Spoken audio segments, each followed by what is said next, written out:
ప్రజాపాలన విజయోత్సవాల్లో భాగంగా ఆరోగ్యశ్రీ ఉత్సవాలను సీఎం రేవంత్ రెడ్డి ప్రారంభించారు.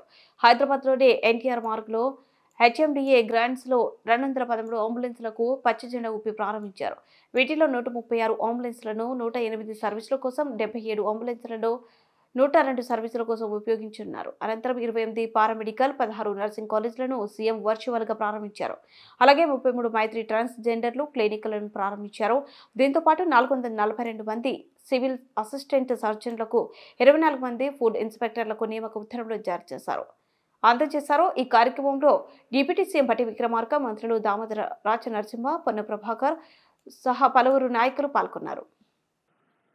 తెలంగాణ సమాజాన్ని ఆరోగ్యవంతమైన తెలంగాణగా మార్చడానికి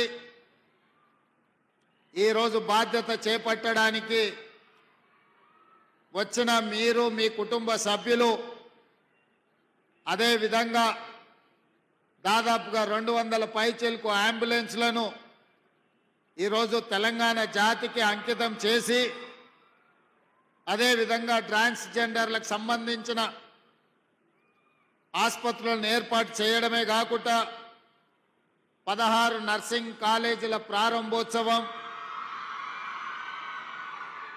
28 పారామెడికల్ కాలేజీల ప్రారంభోత్సవం, ముఖ్యమైన కార్యక్రమాలన్నిటిని కూడా ఇందిరమ్మ రాజ్యంలో ప్రజాప్రభుత్వం ఏర్పడి మొదటి సంవత్సరం పూర్తి చేసుకుంటున్న సందర్భంలో ఈ పండుగ కార్యక్రమాన్ని మనమందరము ఏర్పాటు చేసుకోవడం జరిగింది. ఇక్కడికి విచ్చేసిన మిత్రులారా, తెలంగాణ రాష్ట్రంలో గత 10 సంవత్సరాలలో జరిగిన నిర్ణయాలు, నడిచిన విధానం మీరు కళ్ళతో చూసింది.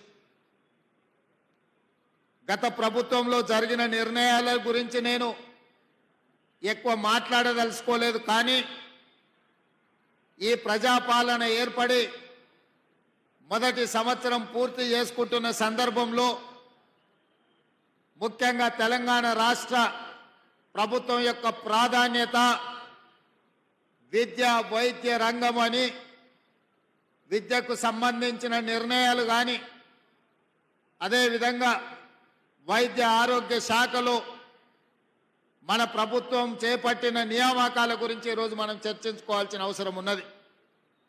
ప్రధానంగా పారామెడికల్ సిబ్బంది నుంచి మొదలు పెడితే 7,750 మందిని అధికారంలోకి వచ్చిన తొలి నాళ్లలోనే ఎల్బీ స్టేడియంలో వాళ్ళకు నియామక పత్రాలు అందజేసి, సుదీర్ఘ కాలంగా ఒక దశాబ్ద కాలం నియామకాలు లేకపోవడం వల్ల నిరాశ నిర్లిప్తతతో ఒక దశలో కొంతమంది ఆత్మహత్యలే శరణ్యం అనుకుంటున్న సందర్భంలో ప్రజలెన్నుకున్న ప్రభుత్వం ప్రజా ప్రయోజన కార్యక్రమాలు చేపట్టాలని ఎల్బీ స్టేడియం వేదికగా 7,750 మంది వైద్య